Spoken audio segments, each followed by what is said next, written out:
We're about to take Eddie's S4. This is his daily driver. The R8. The R8's his kind of his weekend summer car. Yep. And it's not summer anymore. Nope. And we're gonna take this out, see how it is, and I'm not gonna give you a M3 versus S4 comparison right now, just because they're really so different. They are very different. Yeah. You know, we're talking all-wheel drive.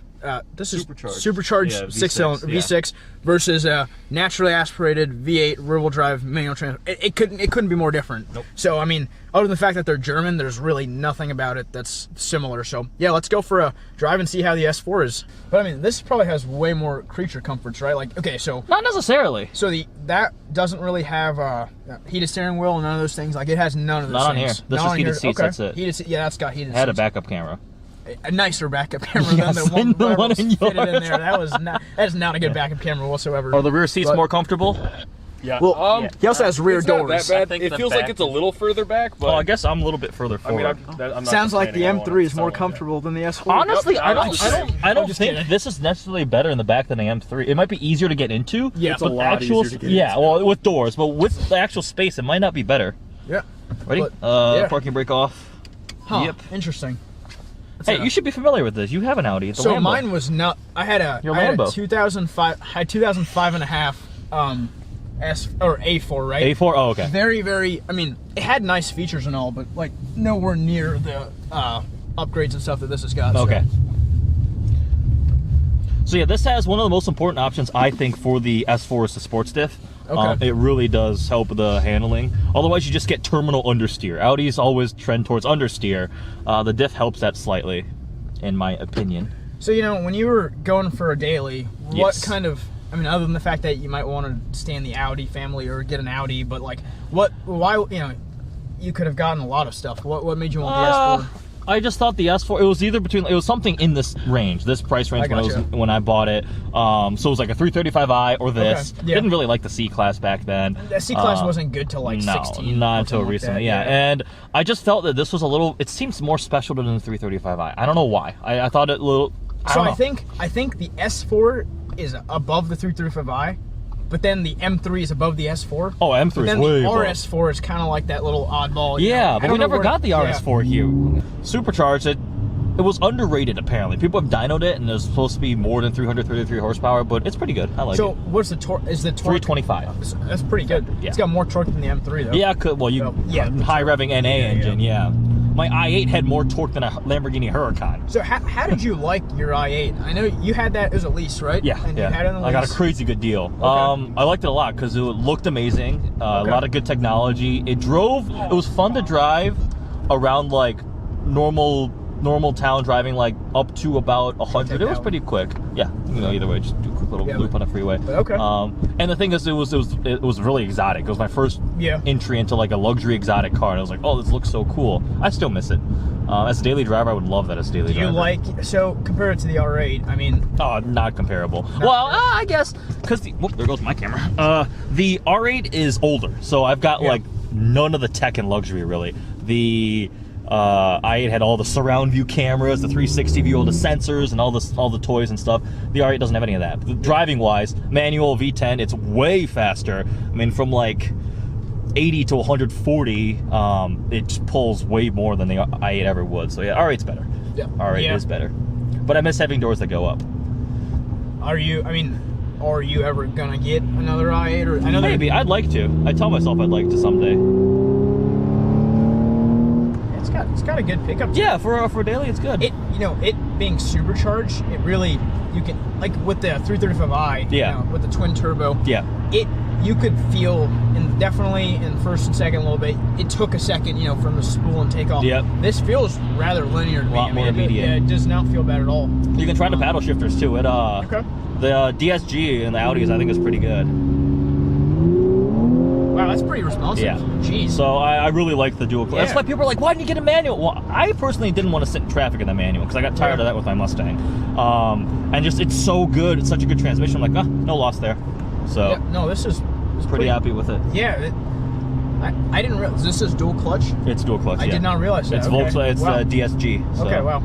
All right. It shifts pretty quickly. The new one, I drove the new S4, the B9. Okay. They got rid of the dual clutch, got rid of the manual. You can only get it with it's like automatic now. It's a ZF sourced 8-speed auto. Gotcha. So it's still pretty good, but it just doesn't feel as charismatic as this car. Now, is it still a 3-liter or? It's a 3-liter turbocharged V6 now. They went to a complete. It's more powerful, but it just doesn't feel as. I don't know. I just didn't like it as much. I prefer the supercharged V6 in this. Is this tuned and stuff? Or Nope. is this basically 100% stock. Okay. The only things I've done to it are I bought forged floor forged HREs for the summer. That's it. Okay. Like that's not even a mod. So I mean, it's pretty. you can do nice. a lot though. People do like smaller pulleys, tune exhaust, downpipes, and you can get them up to 400 wheel pretty quick. Oh wow. Yeah, without too much effort. So I've thought about it. People ask, I was like, the thing is, I kind of want to not put too much money into this and just buy something else. Yeah. In the future, like in another year. Are you planning on keeping this as your daily until you get another? Like, if you had to replace this with a daily, what would you even get? RS7. RS7 right now. Okay. It was either RS7 or S63 coupe, and I just think RS7 works better right now. Do you like the new E63Ss? Yes, a friend of mine just bought one. It's a beast. It's a beast. Although we raced when I was in the R8, and I think he was in the wrong gear because I like pulled on it. I was like, I've that's not seen supposed to those happen. new E63s. You know, I don't remember the number stock. It's over 600, right? Yeah, And 603. Then I've seen. I think it's either Rentec or another company. They stock everything just to tune, and they're almost closer to like 700, 800. Oh yeah, over 750. 750 to 800 horsepower. That's ridiculous. That Mercedes 4-liter is a beast. That biturbo V8 is makes a lot of power. I've literally yesterday I posted I was selling the R8 and I had probably 30 people go, oh my god, why? What do you buy next? What do you buy next? I'm like, oh, I don't know. Honestly sounds pretty good. Yeah. I like the little You get the little DSG farts. Yeah. That's part of the dual clutch. I always like with the 335i when you let off and crackle and pop. And yeah. The M3 doesn't do that. So did BMW use electronic speaker amplification back then? No. Not yet. Okay. I refuse to drive that. I refuse to drive. Just a fake exhaust type deal? No, Yes. so what they did was the new M cars are so quiet, dude, that they're so quiet they actually run a fake exhaust note through the speakers, and you can actually configure that sound. And I get okay if you had like a 428 or a 328, okay, whatever. Yeah. If you have an M5 and it's got it shouldn't do that. That should be that should be illegal. My i8 had that. I was like, well, without it would sound like a mouse farting through a tube. So I was like, okay, all right, this is acceptable, but yeah, it's kind of annoying.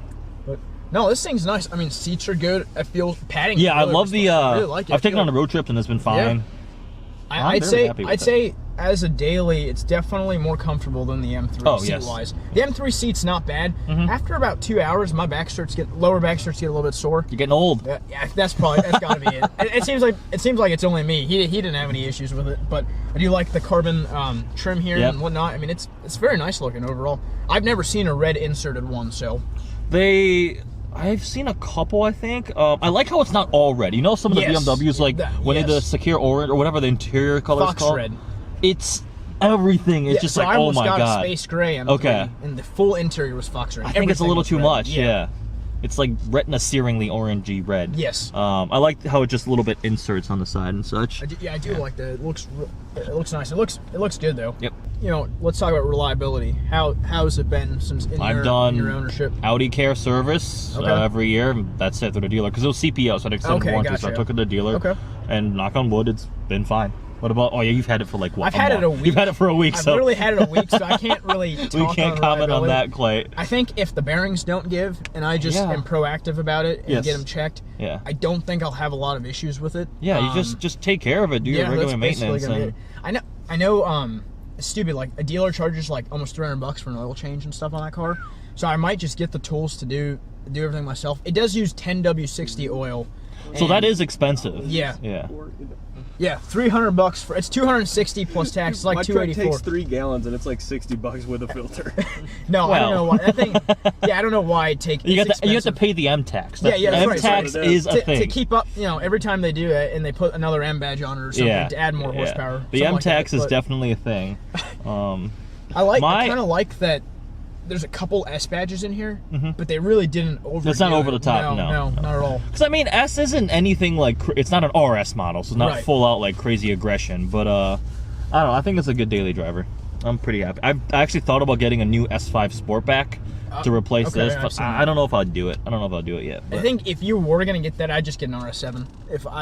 If you were gonna get like the Sportback S5, at that point you can get a used RS7 or a CPO RS7 or something like that. But. So I'll say what I've been thinking of. I'll probably drive this until the next generation RS7 launches. Okay. And then a current like 2016, 2017 should in theory drop a little bit more. Yep. And then I think that would be a good time to scoop up one of those, because a lot of those are going to come off lease. Those people are going to jump into a new RS7. There might be more in the market, and hopefully that means the prices will come down a little bit more. So at that point, I'd probably go buy an RS7. I mean, I don't know. The RS7s are stupid fast. Like, they are. I've been in one. I've never driven one. And he had some APR stuff, I think. Yeah. I think it's APR, yeah. I don't know Audis too much. But, I mean, it was fast. It was like... A friend of mine had an APR. APR Stage 1 has RS7. Oh, my God. The acceleration is absurd. What kind of numbers did that put then?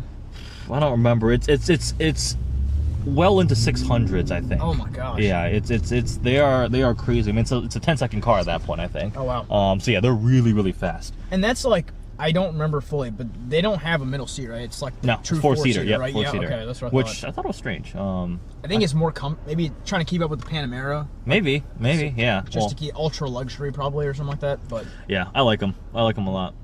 I would get. All right, so we just got done driving the S4 and the M3. Oh, there's Eddie. Okay. This is the bougiest thing in the world. You got a heated coat. So I'm 5'6", 5'7".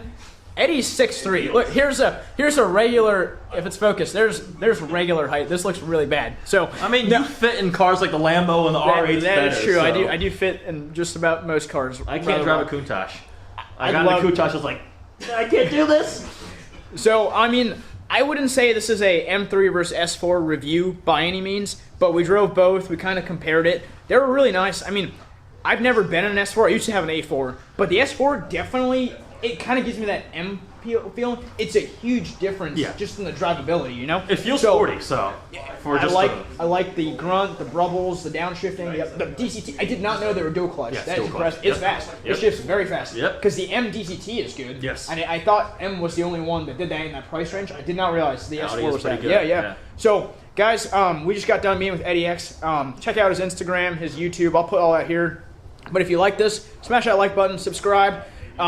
Hopefully, let me know if you want Eddie to do more videos with me. I know he's making a trip out, assuming everything goes right, in the summer. For sure, so we'll have to meet up again. But I will see you next video.